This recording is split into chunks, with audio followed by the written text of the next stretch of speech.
Interdiction d'acheter des crypto-monnaies en carte bancaire? La Corée du Sud présente son projet de loi. Alors qu'un projet de loi est en discussion, la Corée du Sud pourrait prochainement interdire l'achat de crypto-monnaies par carte bancaire. Qu'en est-il?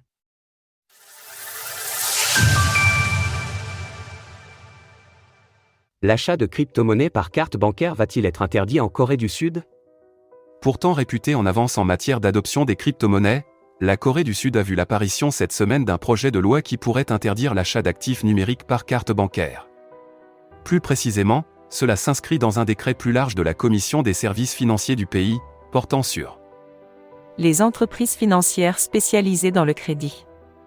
L'objectif de cette législation est de réguler les sorties d'argent de Corée du Sud, toujours au motif des poncifs habituels, notamment sur le blanchiment d'argent.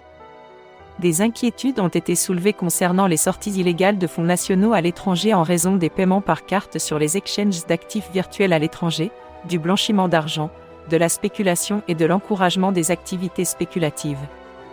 À cela s'ajoute la volonté de coopérer avec les acteurs étrangers pour faire appliquer cette interdiction. Les crypto-monnaies ne sont pas les seules visées par le texte, qui comprend également un ensemble de modifications de règles sur les cartes prépayées ou l'émission de cartes de crédit par exemple. Néanmoins, l'application du dit texte n'est pour l'heure pas encore garantie.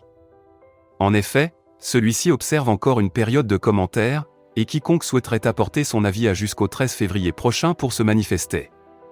À la suite du scandale de Terra, Luna, et la chute de Do Kwon, le pays avait durci le ton face aux actifs numériques, en adoptant un nouveau cadre réglementaire en juin 2023.